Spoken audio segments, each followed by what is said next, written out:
오늘같이 은혜 받을 말씀은 다니엘 2장 24절로 49절 말씀, 저와 여러분들이 한 절씩 교독하겠습니다. 이에 다니엘은 왕이 바벨론 지혜자들을 죽이라 명령한 아리오게로 가서 그에게 이같이 이르되, 바벨론 지혜자들을 죽이지 말고 나를 왕의 앞으로 인도하라. 그리하면 내가 그 해석을 왕께 알려드리리라 하니. 이에 아리옥이 다니엘을 데리고 급히 왕 앞에 들어가서 아뢰되, 내가 사로잡혀 온 유다 자손 중에서 한 사람을 찾아내었나이다. 그가 그 해석을 왕께 알려드리리이다 하니라. 왕이 대답하여 벨드사살이라 이름한 다니엘에게 이르되, 내가 꾼 꿈과 그 해석을 내가 능히 내게 알게 하겠느냐 하니. 다니엘이 왕 앞에 대답하여 이르되, 왕이 물으신 바 은밀한 것은 지혜자나 술객이나 박수나 점쟁이가 능히 왕께 보일 수 없으되, 오직 은밀한 것을 나타내실 이는 하늘에 계신 하나님이시라. 그가 느부갓네살 왕에게 후일에 될 일을 알게 하셨나이다. 왕의 꿈 곧 왕의 침상에서 머릿속으로 받은 환상은 이러하니이다. 왕이여, 왕이 침상에서 장래일을 생각하실 때 은밀한 것을 나타내시는 이가 장래일을 왕에게 알게 하셨사오며, 내게 이 은밀한 것을 나타내심은 내 지혜가 모든 사람보다 낫기 때문이 아니라 오직 그 해석을 왕에게 알려서 왕이 마음으로 생각하던 것을 왕에게 알려주려 하심이니이다. 왕이여, 왕이 한 큰 신상을 보셨나이다. 그 신상이 왕의 앞에 섰는데 크고 광채가 매우 찬란하며 그 모양이 심히 두려우니, 그 우상의 머리는 순금이요 가슴과 두 팔은 은이요 배와 넓적다리는 노시요. 그 종아리는 쇠요, 그 발은 얼마는 쇠요, 얼마는 진흙이었나이다. 또 왕이 보신즉 손대지 아니한 돌이 나와서 신상의 새와 진흙에 발을 쳐서 부서뜨리매, 그때 쇠와 진흙과 녹과 은과 금이 다 부서져 여름 타작마당에 겨같이 되어 바람에 불려간 곳이 없었고, 우상을 친 돌은 태산을 이루어 온 세계에 가득하였나이다. 그 꿈이 이러한즉 내가 이제 그 해석을 왕 앞에 아뢰리이다. 왕이여, 왕은 여러 왕들 중에 왕이시라. 하늘의 하나님이 나라와 권세와 영등 능력을 주셨고, 사람들과 들짐승과 공중의 새들 어느 곳에 있는 것을 막론하고 그것들을 왕의 손에 넘기사 다 다스리게 하셨으니 왕은 곧 그 금 머리니이다. 왕을 뒤이어 왕보다 못한 다른 나라가 일어날 것이요, 셋째로 또 녹 같은 나라가 일어나서 온 세계를 다스릴 것이며, 넷째 나라는 강하기가 쇠 같으리니 새는 모든 물건을 부서뜨리고 이기는 것이라. 새가 모든 것을 부수는 것 같이 그 나라가 문 나라를 부서뜨리고 찌을 것이며, 왕께서 그 발과 발가락이 얼마는 토기장이의 진흙이요 얼마는 쇠인 것을 보셨은즉 그 나라가 나눌 것이며, 왕께서 쇠와 진흙이 섞인 것을 보셨은즉 그 나라가 쇠 같은 든든함이 있을 것이나, 그 발가락이 얼마는 새요 얼마는 진흙인즉 그 나라가 얼마는 든든하고 얼마는 부서질 만한 것이며, 왕께서 쇠와 진흙이 섞인 것을 보셨은즉 그들이 다른 민족과 서로 섞일 것이나, 그들이 피차에 합하지 아니함이 쇠와 진흙이 합하지 않음과 같으리이다. 이 여러 왕들의 시대에 하늘의 하나님이 한 나라를 세우시리니 이것은 영원히 망하지도 아니할 것이요 그 국권이 다른 백성에게로 돌아가지도 아니할 것이요 도리어 이 모든 나라를 쳐서 멸망시키고 영원히 설 것이라. 손대지 아니한 돌이 산에서 나와서 쇠와 녹과 진흙과 은과 금을 부서뜨린 것을 왕에서 보신 것은 크신 하나님이 장래일을 왕께 알게 하신 것이라. 이 꿈은 참되고 이 해석은 확실하니이다 하니, 이에 느부갓네살 왕이 엎드려 다니엘에게 절하고 명하여 예물과 향품을 그에게 주게 하니라. 왕이 대답하여 다니엘에게 이르되, 너희 하나님은 참으로 모든 신들의 신이시오 모든 왕의 주제시로다. 내가 능히 이 은밀한 것을 나타내었으니 내 하나님은 또 은밀한 것을 나타내시는 이시로다.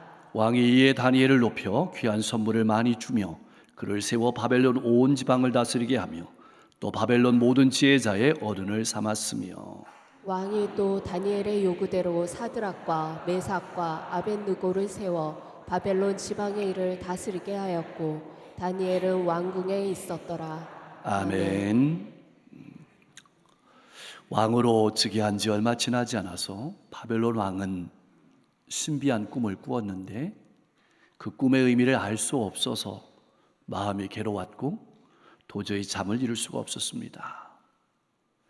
그래서 왕은 바벨론의 지휘자들이라고 불리는 마술사와 점쟁이, 점성가들을 불러서 그들에게 자신이 꾼 꿈은 말하지 않고 이들에게 자신이 꾼 꿈도 해석도 알게 하라고 명령했습니다.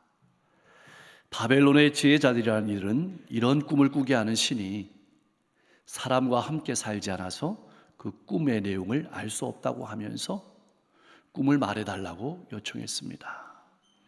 이 말을 들은 왕은 너무나도 화가 나서 바벨론의 모든 지혜자들을 다 죽이라고 명령을 내렸습니다. 왕의 명령으로 바벨론의 모든 지혜자는 다 죽을 수밖에 없게 되었고 더불어서 다니엘과 세 친구도 죽이려고 찾았습니다. 다니엘은 바벨론의 지혜자들을 죽이려고 나가는 근위대장에게 자신을 왕에게 데려다 줄 것을 부탁했습니다. 왕 앞에 나간 다니엘은 시간을 조금 주면 꿈과 그 뜻을 풀어드리겠다고 말한 후 집으로 돌아가서 친구들에게 이 모든 사실을 알리고 자신과 친구들이 바벨론의 다른 지혜자들과 함께 죽임을 당하지 않게 해주시기를 하나님께 간절히 기도했습니다. 바로 그날 밤에 하나님께서는 다니엘에게 환상을 통해서 그 꿈과 꿈의 비밀을 알려주셨습니다. 이 일은 왕에게뿐만 아니라 바벨론의 지혜자들에게도 하나님께서 어떤 분이신지 알리는데 좋은 기회가 되었을 것입니다. 이에 근위대장은 급히 왕을 찾아가서 이렇게 보고했습니다. 내가 사로잡혀온 유다 자손 중에서 한 사람을 찾아냈습니다. 그가 그 해석을 왕에게 알려드릴 것입니다. 여기서 또 하나의 궁금증이 생깁니다. 어떻게 근위대장은 서둘러서 왕 앞으로 다니엘을 데리고 갔을까요? 목숨을 거는 일 아닙니까? 너무 궁금합니다. 그는 왕 앞에서 유능한 사람을 발견해서 왕의 진노를 가라앉힐 사람은 자신뿐이라는 사실을 은근히 밝히고 있습니다. 자신의 공로를 내세운 겁니다. 이것이 바로 세상이 일하는, 세상이 작동하는 방식입니다. 나는 어떻습니까? 실패에 대한 책임은 어떻게든 다른 사람에게 전가하고 성공에 대해서는 자신의 공로를 주장하는 그런 삶은 혹 아닙니까? 믿지 못하는 왕은 미심쩍은 어투로 이렇게 말했습니다. 내가 꾼 꿈과 그 해석을 능히 내가 내게 알게 하겠느냐. 대제국을 호령하는 왕이 한낱 보잘것없는 포로에게서 무엇을 기대할 수 있었겠습니까? 그런 말입니다. 그러나 우리가 믿는 하나님은 참 보잘것없는 연약한 우리도 사용하시는 하나님이심을 잊지 마십시오. 만약 여러분이 다니엘이었다면 왕에게 어떻게 대답하시겠습니까? 다니엘은 네 라고 쉽게 대답할 수 있었습니다. 그러나 다니엘은 분명하게 신앙을 고백했습니다. 이렇게 고백했습니다. 왕이 물으신 바 은밀한 것은 지혜자나 술객이나 박수나 점쟁이가 능히 왕께 보일 수 없으되 오직 은밀한 것을 나타내시는 일은 하늘에 계신 하나님이시라. 그가 왕에게 후일에 될 일을 알게 하셨습니다. 다니엘은 자기를 드러내지 아니하고 자기가 믿고 섬기는 하나님을 공개적으로 높였습니다. 사랑하는 성도 여러분, 여기서 우리가 깊이 생각해야 될 부분이 있습니다. 우리가 가진 은사가 많든지 적든지, 우리가 가진 능력이 많든지 적든지, 우리가 인생에서 어떠한 성공을 거두었든지 거두지 못했든지 우리는 모두 하나님을 높이고 찬송하도록 부름을 받았다는 사실을 잊지 말아야 합니다. 그리고 모든 찬양과 경배는 사람이 아니라 하나님께서 받으셔야 합니다. 나의 신앙생활은 어떻습니까? 많은 이들 앞에서 칭찬을 받을 때면 모든 일들이 하나님의 은혜라고 말하고는 속으로는 은근히 기분이 좋아서 어깨가 흘러가지 않습니까? 겸손한 척 가장하는 겁니다. 사랑하는 성도 여러분, 내 마음은 어떤 것일까요? 언제나 칭찬받고 싶은 속마음을 가지고 있습니다. 그것을 드러내고 싶어 견디지 못하는 마치 펄펄 끓는 가마와도 같다는 사실을 잊지 마시고 하늘의 영광을 버리고 우리와 같이 되신 예수 그리스도를 바라보며 하나님을 높이며 살아가는 겸손한 그리스도인으로 가정과 일터와 이웃 가운데서 설 수 있기를 주님의 이름으로 간절히 축원합니다. 다니엘은 꿈과 내용을 해석하기에 앞서서 이 꿈은 바벨론의 현자들이 알 수 없고 오직 하나님만이 아실 수 있는 하나님께서 주신 꿈임을 분명히 밝혔습니다. 그리고 역사를 이끌어 가시는 분도 하나님이심을 분명히 밝혔습니다.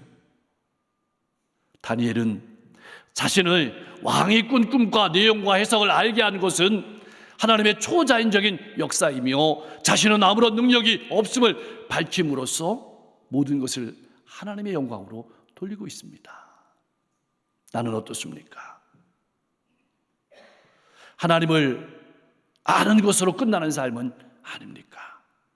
그것으로 우리의 신앙생활은 충분하지 않습니다. 하나님을 아는 것을 넘어서서 하나님을 나타내는 삶으로 나아가야 합니다. 이제 모든 영광은 하나님께 다니엘을 돌렸습니다. 그리고 다니엘은 왕이 꾼 꿈의 내용을 설명하기 시작합니다. 바빌론 왕은 꿈에서 한 큰 신상을 보았습니다. 여기서 신상이 하나라는 표현은 세상의 모든 나라들이 외적으로 보면 제각기 달라 보이고 그 권한을 다르게 가지고 있는 것처럼 보일지라도 실제로는 하나님을 경외하지 않는 인본주의적인 뿌리로부터 탄생했다는 뜻입니다. 그 나라들은 외형적으로 매우 크고 화려하게 세력을 떨치고 번영을 누릴 것을 말합니다. 신상은 네 부분으로 이루어졌습니다. 금으로 된 머리, 은으로 된 가슴과 두 팔, 노수로 된 배와 넓적다리, 새와 진흙이 섞인 발이 달린 새로 된 종아리를 가지고 있었습니다. 궁금한 마음으로 왕이 신상을 보고 있는 가운데 갑자기 난데없이 돌 하나가 어디로부터인가 날아와서 신상의 새와 진흙으로 된 발을 쳐서 무너뜨렸습니다. 그때 신상은 모두 부서져서 바람에 날린 젖처럼 흔적 없이 사라져버리고 말았습니다. 그리고 우상을 친 돌은 태산을 이루어서 세계를 가득 채우는 걸로 끝나는 꿈이었습니다. 누가 보아도 범인할 수밖에 없는 꿈이었습니다. 다니엘은 다음과 같이 해석했습니다. 바벨론 왕이 순금으로 묘사된 머리이며 하나님께서 나라와 권세와 능력과 영광을 주셨고 사람들과 들짐승과 공중의 새들 어느 곳에 있는 것을 막론하고 다스리게 하는 분은 하나님이심을 나타냈습니다. 핵심은 왕이 누리고 있는 대제국 황제라는 지위와 영광과 권세가 스스로 얻게 되는 것이 아니다. 우주의 주인이신 하나님께서 바벨론 왕에게 주셨다는 선포였습니다. 겸손하라는 뜻입니다. 정의와 공의로 다스리라는 말씀이었습니다. 바벨론 왕은 적지 않은 충격을 받았을 것입니다. 참 말씀을 읽다 보면 궁금한 점이 생깁니다. 이 다니엘의 말이 왕과 왕의 주위에 있는 신하들에게 어떻게 들렸을까요? 어쩌면 다니엘의 생명의 위태한 말이기도 했습니다. 그러나 그때마다 다니엘은 하나님을 나타냈습니다. 나는 어떻습니까? 하나님을 나타내는 삶을 살아가고 있습니까? 다니엘은 계속 해석을 이어갔습니다. 왕 이후로 다른 나라들이 더 일어나겠지만 왕의 나라만큼은 못할 것이라는 것이었습니다. 이 나라들 가운데 마지막 나라는 철과 같이 강하겠지만 하나가 될 수 없는 여러 민족이 불안하게 섞여 있어서 결국은 나누게 될 것이라고 선포합니다. 여기서 중요한 것은 내 나라가 역사상에서 어떤 나라인가가 아닙니다. 이 꿈이 언제 실현될 것인가 하는 언제도 아닙니다. 하나님께서 어떤 분이시고 미래가 어떻게 될 것인가 하는 것입니다. 여기에 초점이 있습니다. 세상 모든 나라에 영광과 능력을 주시는 분이 하나님이심을 알라는 것입니다. 그리고 그 권세는 영원하지 않다는 것도 알라는 말씀입니다. 세상 어느 나라도 영원한 나라는 없습니다. 한때 모든 질이 로마로 통한다던 로마 제국도 수많은 시민지를 거느리고 해가 지지 않는다는 대영 제국도 무너졌습니다. 언젠가는 저 북한의 악한 통치도 막을 내리고 말 것입니다. 결국 인간의 모든 나라는 끝날 것입니다. 문명이 눈부시게 발달한 요즘 우리 인간의 눈으로 보면 인류는 무한하게 발전하고 있는 것처럼 보이지만 윤리나 도덕, 나아가 사람의 마음은, 인간의 관계는 점점 더 각박해져가고 무너져가고 있습니다. 사람들에게 기대를 걸어보지만 이미 우리의 마음은 내 마음 하나 지키지 못하는 사람에게 더는 소망이 없음을 잘 알고 있습니다. 사랑하는 성도 여러분, 여러분은 어디에 기대와 소망을 가지고 인생을 살아가고 있습니까? 왕이 본 환상의 초점은 돌연 손대지 아니한 돌 하나가 날아와서 신상을 가루처럼 부숴버리고 온 세상을 가득 채운 데 있습니다. 이제 다니엘의 해석은 핵심을 향해 나아가고 있는데 44절과 45절 말씀입니다. 다니엘은 이 돌이 하나님 나라를 상징한다고 전합니다. 그렇다면 하나님이 주는 기호는 분명합니다. 인간이 세운 나라와 권세는 일어났다가 곧 망할 것입니다. 오늘은 왕성할 것 같지만 내일이면 없어질 것입니다. 그러나 하나님 나라는 영원할 것입니다. 또한 돌이 신상을 부숴 버린 것처럼 인간의 모든 나라는 사라지고 하나님께서 세우시는 나라가 왕성하게 서게 될 것입니다. 하나님 나라는 아주 작고 보잘것없이 시작하지만 하나님의 능력으로 말미암아 온 세상에 영원히 서 있게 될 것이라는 말씀입니다. 우리는 여기서 질문하지 아니할 수가 없습니다. 하나님께서는 왜 바벨론 왕으로 하여금 이러한 꿈을 꾸게 하셨을까요? 왜 바벨론 지혜자들의 입을 닫으셨을까요? 이런 메시지가 바벨론의 포로로 잡혀가서 고단한 삶을 하루하루 살아가고 있는 하나님의 백성들에게 어떻게 들렸을까요? 그들이 하루하루 경험하고 있는 고통과 아픔은 전부가 아니다. 하나님의 뜻이, 하나님의 나라가 이 땅에 임할 때까지 참고 기다리라고 고민을 하시는 것입니다. 이 본문의 말씀은 우리에게 어떤 음성을 주시는 것일까요? 어떤 나라든 간에 이 세상 나라의 영광과 능력은 끝난다는 말씀입니다. 이 세상의 삶이 전부가 아니라는 말씀이고 하나님의 나라가 곧 임한다는 말씀입니다. 사랑하는 성도 여러분, 나는 어디에 소망과 가치를 두고 어떤 나라를 세우며 살아가고 있습니까? 금방 곧 사라질 이 세상의 영광만 추구하는 삶은 아닙니까? 아니면 하나님의 영광을 바라보고 하나님의 나라를 바라보고 하나님의 뜻을 세우며 살아가고 있습니까? 또한 본문은 우리에게 역사의 최종 승리자가 누구인지를 분명하게 깨닫게 합니다. 손대지 아니한 돌이 나와서 모든 것을 부서뜨려버리고 최후의 승리를 거둔다고 들려주고 있습니다. 여기서 손대지 아니한 돌은 예수 그리스도를 의미합니다. 우리의 신랑일 뿐만 아니라 교회의 머리고 구원의 반석 되신 예수님께서 인류 역사의 최후의 승리자가 되신다는 선언입니다. 예수 그리스도 외에는 영원한 것은 이 세상에 없습니다. 권력도 권세도 부귀도 인기도 유행도 유한합니다. 그러나 우리가 믿는 예수님은 변함이 없으십니다. 영원하십니다. 그래서 히브리서 기자는 히브리서 13장 8절 말씀에서 금주의 암송 말씀처럼 이렇게 증언했습니다. 예수 그리스도께서는 어제나 오늘이나 영원토록 동일하시느니라. 사랑하는 성도 여러분, 우리가 믿는 예수님은 어떤 분입니까? 여러분은 어떻게 믿고 있습니까? 십자가에서 자신의 목숨을 우리를 위해서 내어주신 것으로 끝난 분이 아닙니다. 부활 승천하셨고 하늘나라 보좌 우편에서 오늘도 우리를 위해서 기도하면서 일하시고 계시는 분입니다. 우리가 얼마나 연약하고 우리가 얼마나 쉽게 낙담하고 절망하는 존재인지 아시기에 성령님을 보내주셔서 우리와 함께 하시고 우리에게 힘주시고 우리를 지키시고 인도하시는 분입니다. 그러므로 여러분의 삶에 당장 소망이 나타나 보이지 않는다 할지라도, 때로는 질병으로 고통스럽다 할지라도, 여러분이 하는 모든 삶의 열매가 없어 보일지라도 최후의 승리자이신 예수님께서 함께 하심을 바라보며 믿음으로 걸어가십시오. 예수 안에서 놀라운 승리와 기쁨을 주실 줄로 믿습니다.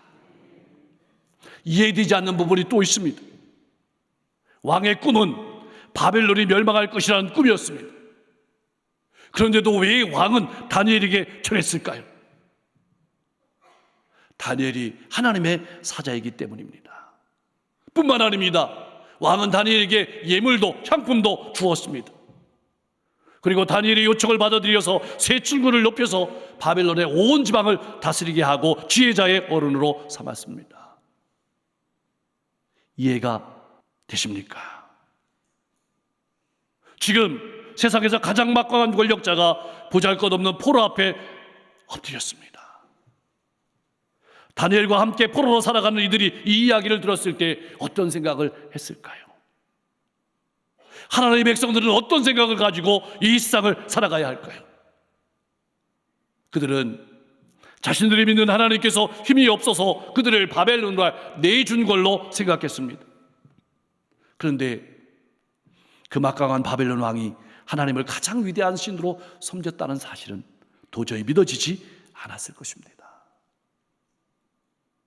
바벨론의 포로로 살아가는 이들은 그들의 생각을 바꿔야 했을 것입니다. 하나님께서 역사를 주관하신다는 사실을 마음에 새겨야 했을 것입니다. 하나님이 나와 함께 하시고 모든 계획을 이루어 가시는 분임을 가슴에 새겨야 했을 것입니다. 모든 것이 협력하여 선을 이루게 하신다는 사실도 마음에 새기고 하루하루 믿음으로 오늘을 살아갔을 것입니다. 나는 어떻습니까? 사랑하는 성도 여러분, 오늘 그리스도인 우리는, 하나님을 섬기는 우리는 그리스도인으로 어떤 삶을 살아가기를 원하셔서 이 본문 말씀을 우리로 하여금 읽게 하고 듣게 하고 깨닫게 하고 가슴에 새기게 하시는 것일까요? 다니엘처럼 하나님을 높이며 하나님을 나타내라고 하시는 것입니다. 영원한 나라에 소망을 두고 살아가라고 하시는 말씀입니다. 또한 이 땅에 살아가면서 하나님께서 통치하심을 바라보며 다니엘과 세 친구처럼 가정과 일터와 이웃을 최선을 다해 섬기며 살아가라고 주시는 말씀입니다. 걸어가는 길에 당장 눈앞에 소망이 보이지 않고 열매가 보이지 않을지라도 최후의 승리자인 예수님께서 성령으로 나와 함께 하심을 믿고 믿음으로 걸어가라고 우리에게 주시는 말씀이기도 합니다. 다니엘과 세 친구는 믿음의 고백이 분명하고 그리고 그 지역과 민족을 섬겼습니다. 이제는 우리 차례입니다. 나를 통해서 하나님께서 영광 받으시고 최선을 다해서 이 땅을 살아가시되 영원한 나라의 소망을 바라보면서 최후의 승리자인 주님께서 나와 함께 하심을 바라보고 믿음을 가지고 담대하게 가정과 일터와 이웃 가운데서 힘차게 걸어가는 여러분과 제가 될 수 있기를 주님의 이름으로 간절히 축원합니다.